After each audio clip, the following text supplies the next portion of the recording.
This is part 3 of a general menstrual sequence. So for the third part, we're going to start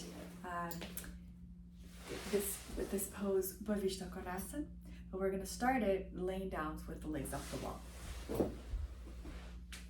So I come near my wall, and I have a belt. I have 2 belts looped on each other. So I put those aside, I come up, and I lay back on the wall, and I'll put my foot through the belt, okay, and then adjust the belt here.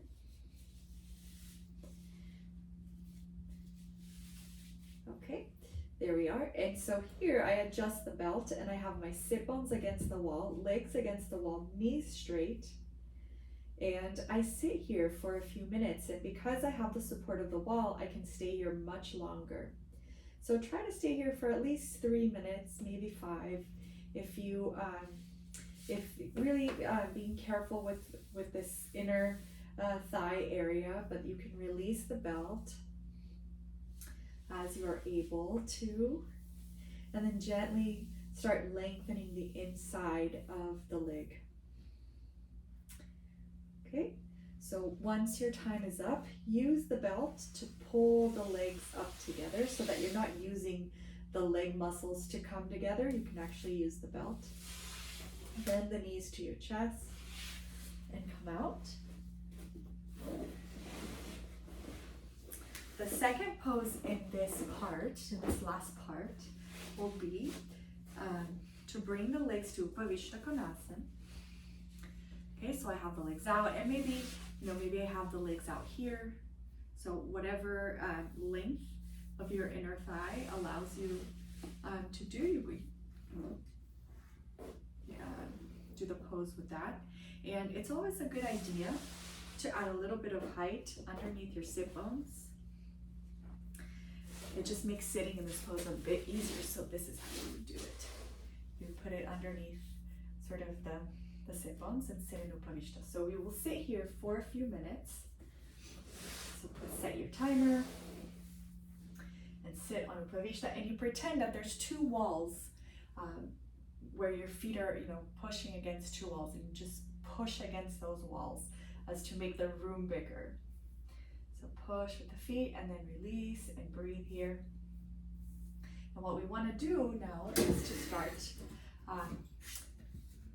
folding forward from this Upavishta. So we did the whole sequence. Part 2 was, doing complete forward bend, and we're going to do the same thing but in here. So first we can use the chair. Just rest the head on the chair. And as you're able to, you come down lower. So if I have a bolster, I can place the bolster here. Maybe I have 2 bolsters, and I come down and I rest my head on the bolster. So what I want to watch for in this pose is that my knees don't turn in. So the inner thigh here, near the groin, will turn in, knee turns out, and then I come forward. So just watch for that. So make sure that your foot is not rolling in as you're coming forward. All right, so we stay in this pose for a little bit. And then we can use a belt, or you can use your hands. And I'll start off by using the belt around my leg and coming over to the side. And I stay here for anywhere from 30 seconds to a couple minutes. And I'll show you a variation if the legs are a little bit tight. You can use the chair, put the chair here, and you can put your head on the chair. Keep this leg, the opposite leg that you're not leaning, if you're not leaning this way, keep this leg very active and long. And you can go ahead and lay it on the chair like this. So this is a great way to work a little bit more restoratively on this Upavishta Konasana. So here is this view, right? So here, and you can reach with the other hand, or grab the sides of the chair. Let's support the head here. All right. And then, once we're finished with this, we finish this little sequence. There's 2 poses left, so we go back into our Parshinottanasana. Either use a chair, like this, and stay here for a while, or use a block. And if you did the full 3-part series, a great way to finish this would be to finish this like this. So we set the bolsters up almost as if they were in a T. So there's one against the wall and one bolster here. And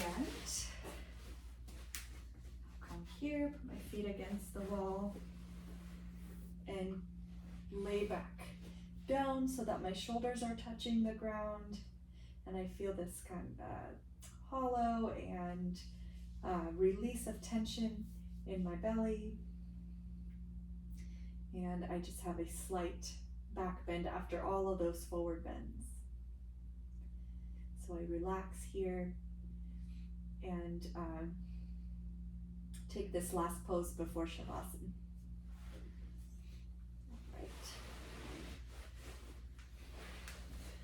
Okay, so this is a nice 3-part sequence that you can do for treating any general menstrual time, and I hope it helps. If you have any questions, please feel free to text or leave a comment below.